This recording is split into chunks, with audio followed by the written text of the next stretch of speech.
My daughter sat across from her fiancé's family at dinner and told them, quite plainly, that she had built her entire career on her own, without any real help from me.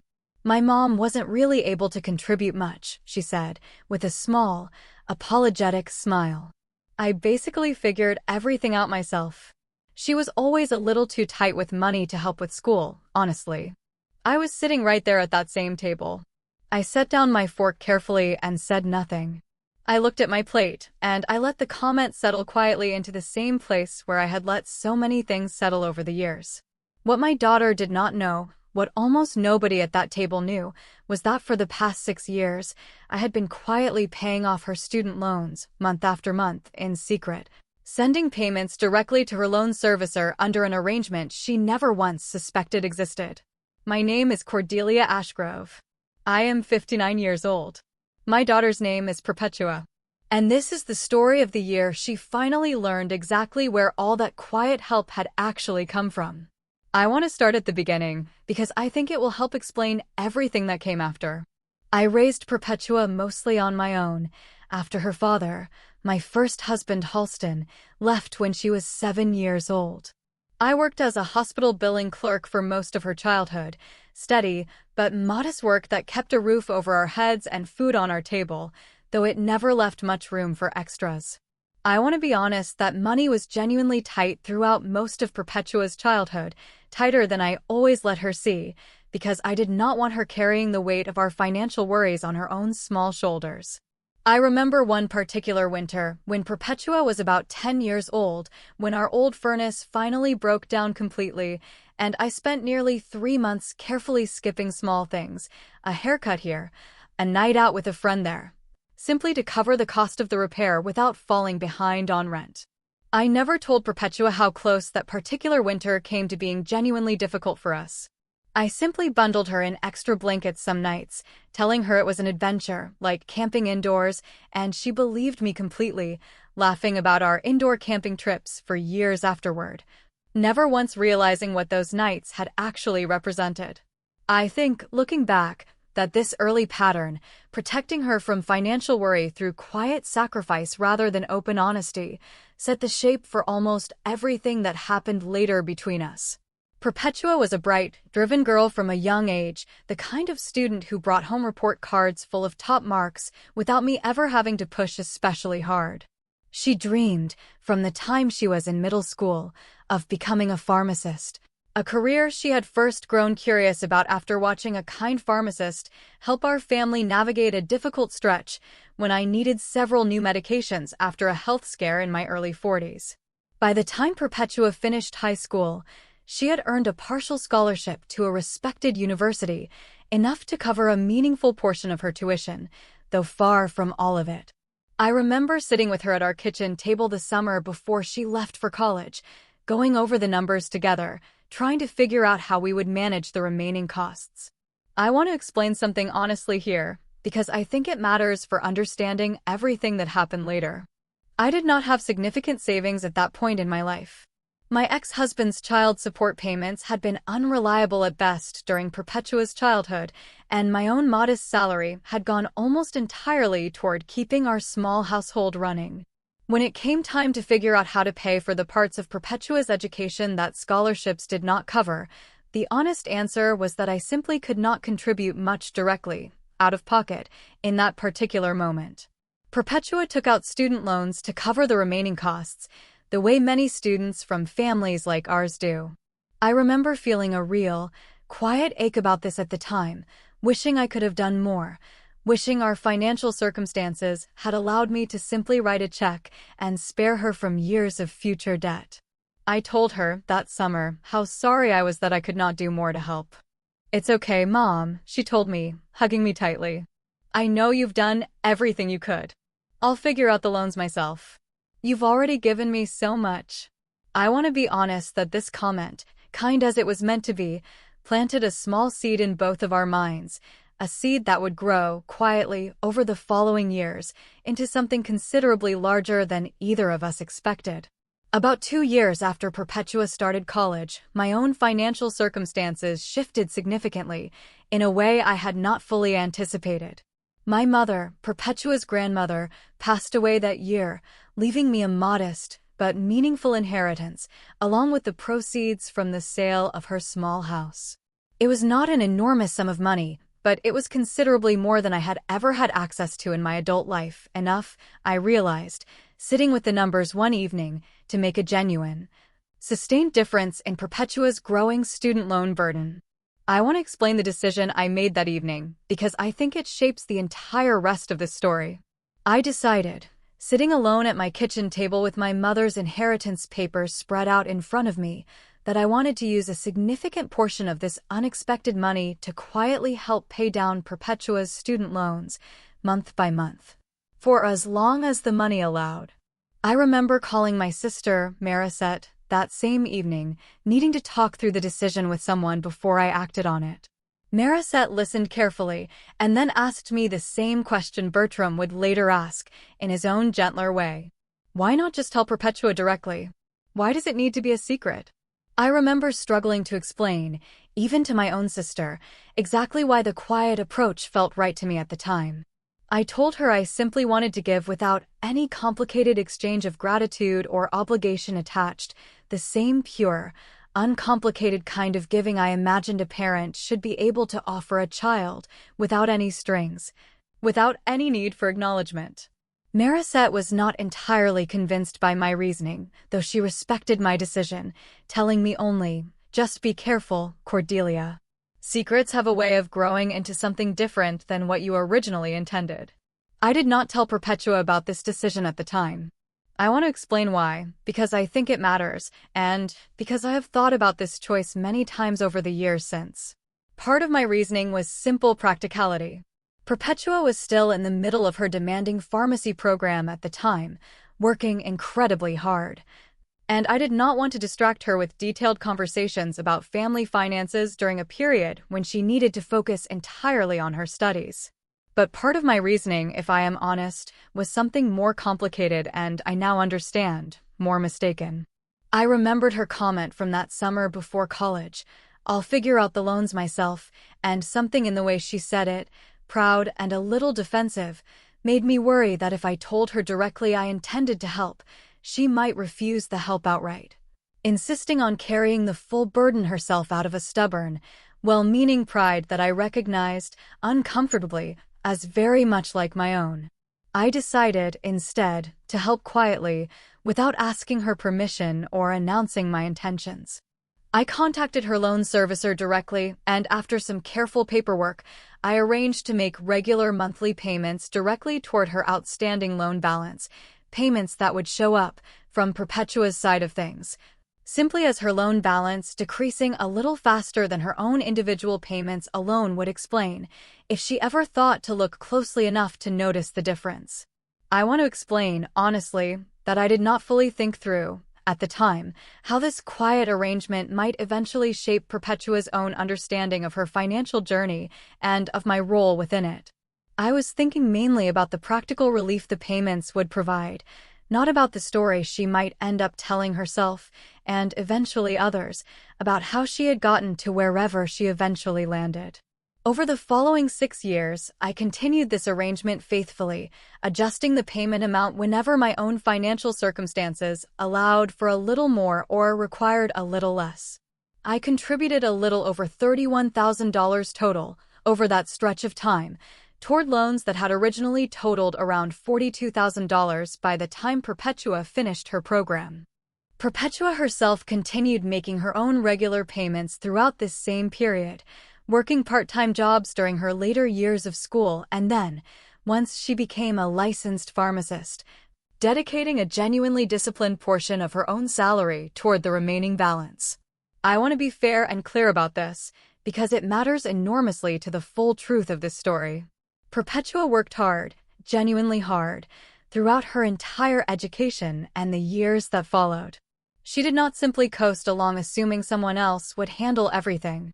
She studied relentlessly, worked demanding part-time jobs on top of an already difficult academic schedule, and showed real discipline in how she managed the portion of the debt she believed, throughout those years, was entirely hers alone to carry.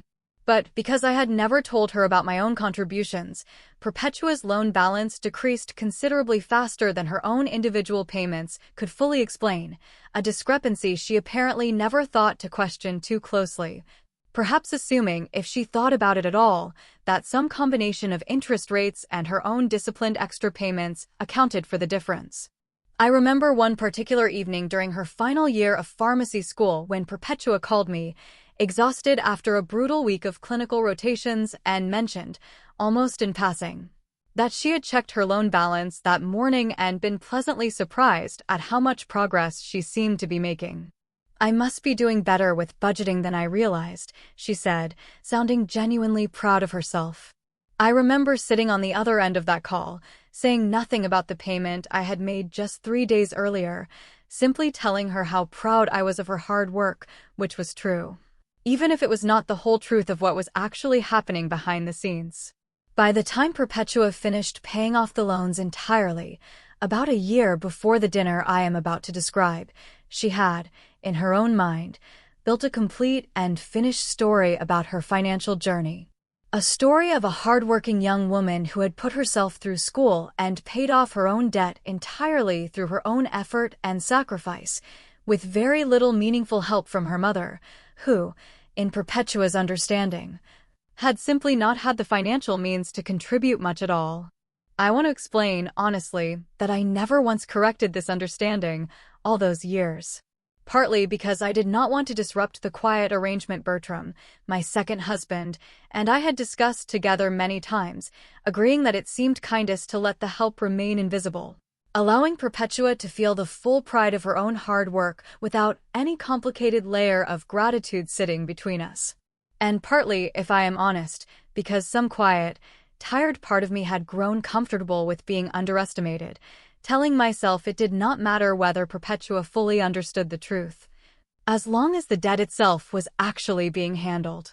I remarried when Perpetua was in her second year of pharmacy school to a kind, steady man named Bertram Castellane, a retired accountant who understood, better than almost anyone, the value of careful, quiet financial planning.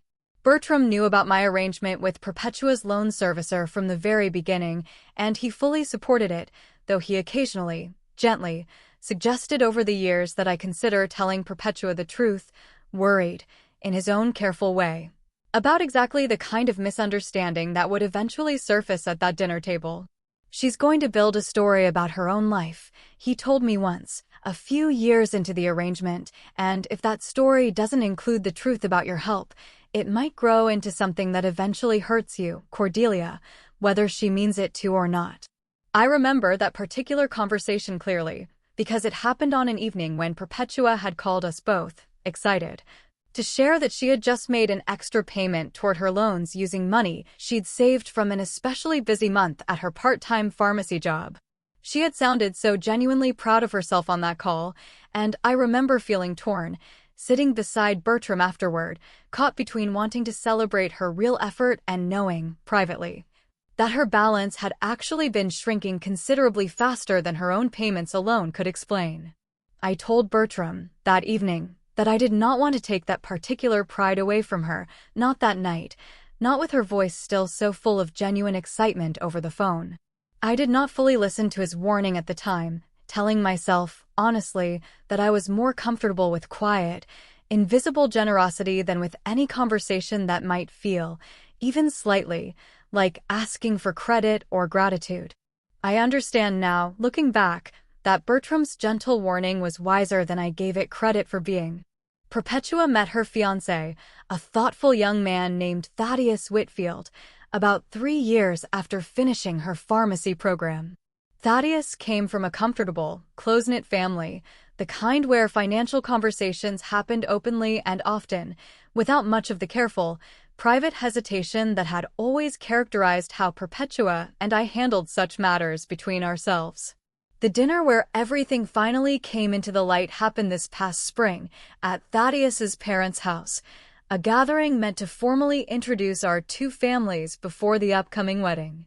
Nearly a dozen people sat around a long dining table, Thaddeus's parents, his 2 siblings, a few close family friends, along with Bertram and myself. At some point during the meal, the conversation turned to career paths and family support, with Thaddeus's mother sharing warmly about how she and her husband had helped fund both of their children's educations without any student loans at all. Turning to Perpetua with genuine warmth, she asked how Perpetua had managed her own education, curious about the details. I remember the room in that moment clearly, the warm light from the chandelier above the table, the smell of the roast Thaddeus's mother had prepared, the easy, comfortable chatter of a family gathering that, up until that point, had felt entirely pleasant. I had no sense, sitting there with my water glass in hand, that the next few sentences were about to land as heavily on me as they eventually did. Perpetua answered easily, the way you answer a question you have told yourself the answer to so many times that it no longer feels like something worth examining closely. I basically figured everything out myself, she said. My mom wasn't really able to contribute much, financially.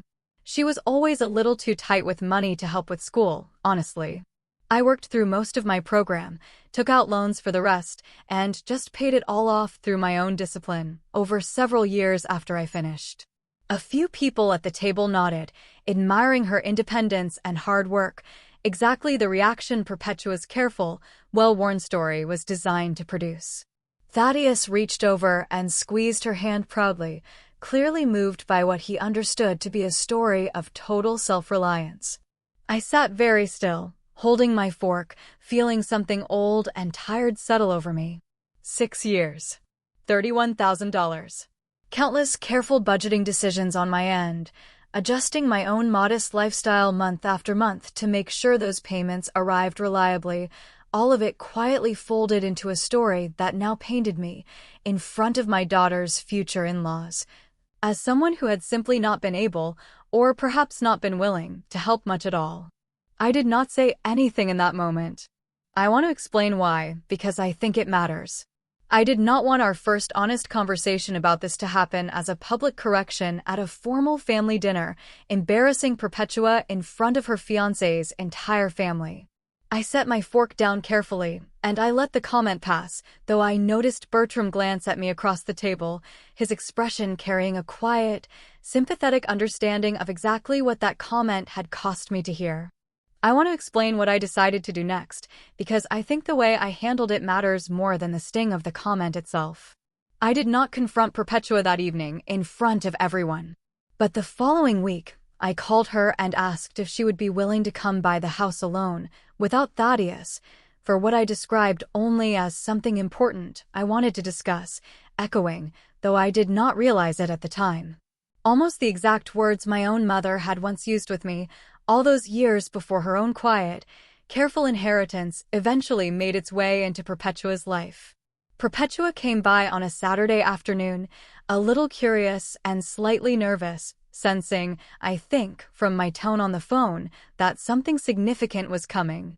I want to describe that conversation carefully, because I think it shows something important about how these difficult family misunderstandings can actually unfold when approached with patience rather than pure hurt.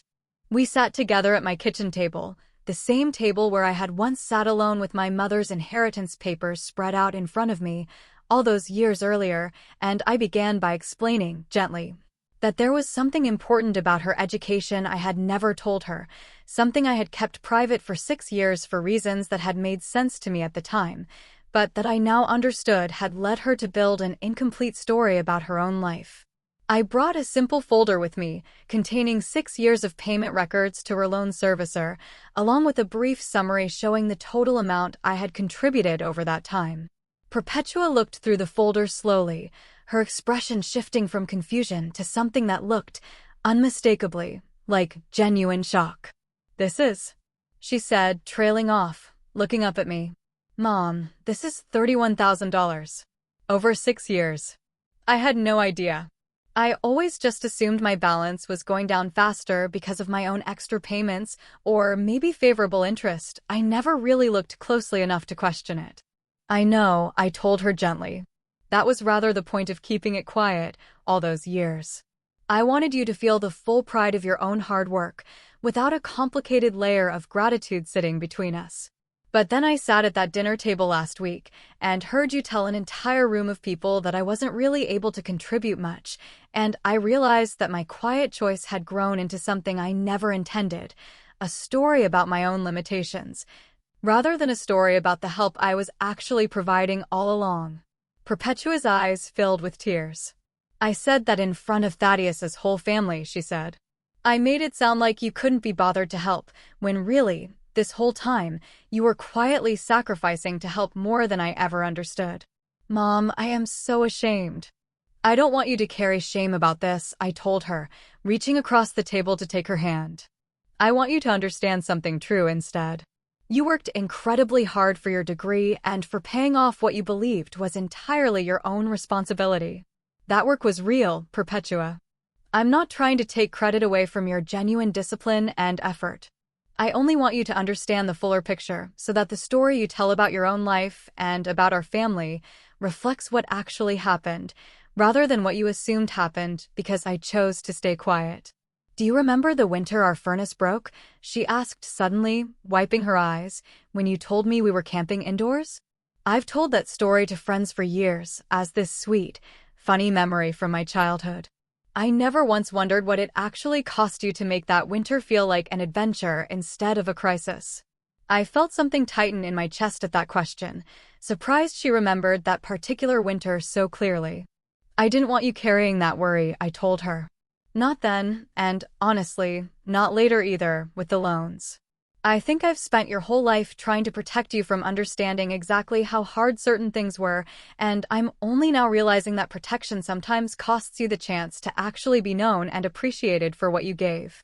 Perpetua wiped her eyes, and after a long moment, she asked me a question I had been expecting, in some form, ever since I decided to finally show her the folder.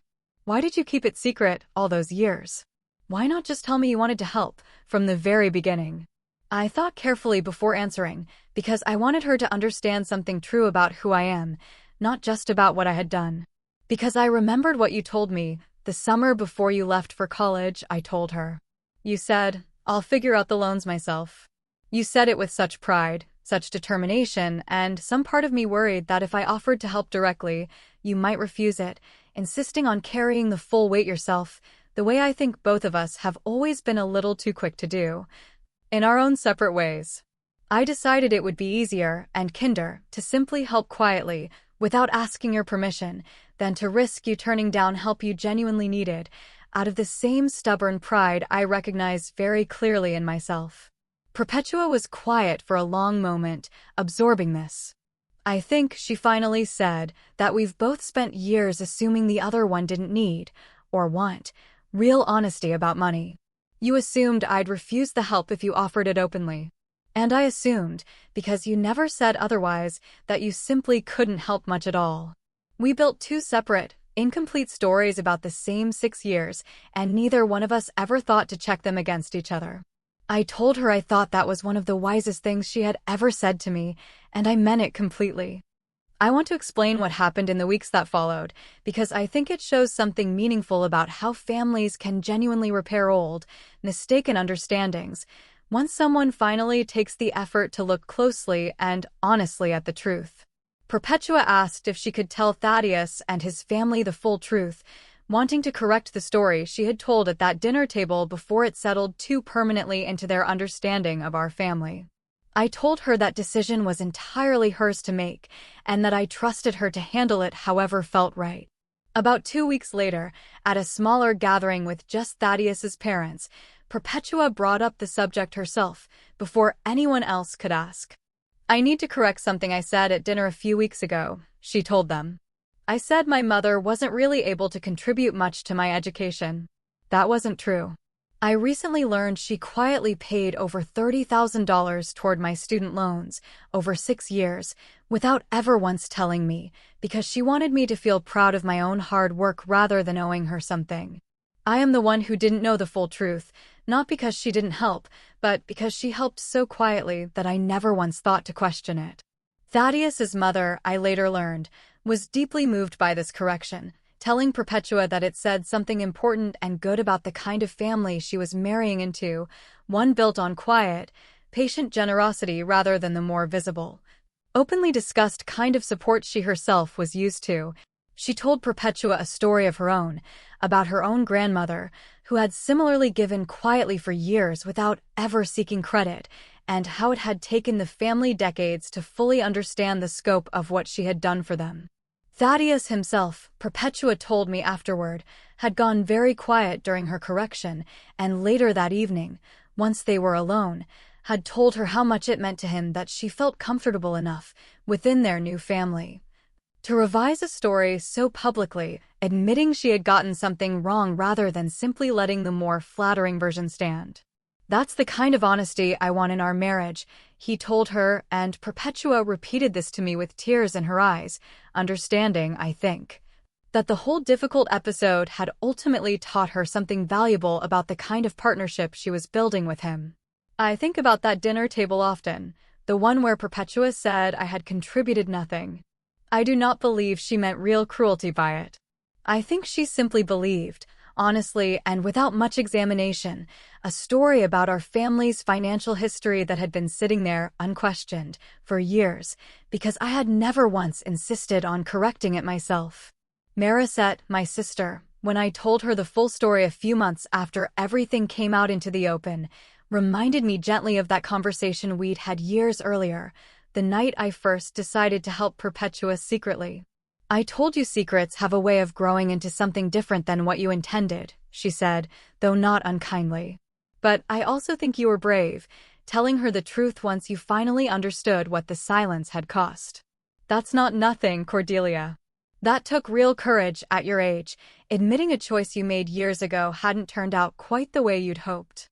I told her she was right and that I hoped, whatever choices I made in the years ahead, I would remember this particular lesson clearly, that love given quietly still deserves, eventually, to be spoken about honestly, so that the people we love can carry the fullest, truest version of their own story forward. I have learned something important from all of this, something I try to remember even now. Quiet generosity, however well-intentioned, can sometimes grow into its own kind of misunderstanding if it is never balanced with honest conversation. I wanted, all those years, to protect Perpetua's pride in her own hard work, and I do not regret the sacrifice itself, not for one moment. But I have come to believe, looking back, that real love requires more than quiet sacrifice alone. It requires, eventually, the courage to let the truth be known, clearly and honestly, so that the story a family tells about itself actually reflects what really happened, rather than simply what silence allowed everyone to assume. I think, too, about my own mother, whose quiet inheritance made all of this possible in the first place. I never had the chance to tell her how much that gift meant, not properly, not with the full weight of gratitude it deserved, because she passed before I had even finished deciding exactly how I wanted to use what she left behind. I think, sometimes, about whether she would be proud of how I chose to use it, quietly funding 6 years of her granddaughter's education without ever once asking for recognition. I believe she would understand my instinct completely, since she herself was never a woman who spoke much about her own sacrifices either. But I also think now that she might have gently warned me, the way Bertram eventually did, about the particular cost of staying silent for too long.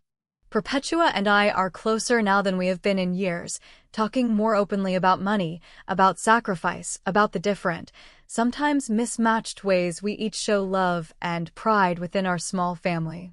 She still works hard, and I am still, in my own quiet way, proud of everything she has built. But now, at least, the story we tell about how she got there finally matches the truth of what actually happened, both her genuine effort and the quiet help that walked alongside it for 6 years without either of us fully understanding. Until that difficult dinner table finally forced the truth into the light. Wren, Perpetua's future stepdaughter through Thaddeus, a bright 7-year-old who has already taken to calling me Grandma Cordelia long before the wedding has even happened, asked me recently, in the simple, direct way children ask difficult questions, why grown-ups sometimes keep secrets even when the secrets are good ones. I told her that sometimes grown-ups make choices they believe are kind, without always thinking through how those choices might look or feel Many years later, I told her that the best thing to do, when you realize a secret has grown into a misunderstanding, is simply to tell the truth, as gently and as honestly as you can, and trust the people who love you to understand. She nodded seriously, the way children do when they are turning over an idea in their mind, and told me she thought that sounded like good advice. I hope someday she remembers it, the way I hope Perpetua will carry this same lesson forward into her own family, whatever shape that family eventually takes. If someone in your own family built an incomplete story about your quiet sacrifice, simply because you never corrected it yourself, what would you do? Would you let the misunderstanding stand, the way I nearly did for 6 long years? Or would you finally do what I did and open the folder, letting the full, honest truth of your own quiet love finally speak for itself?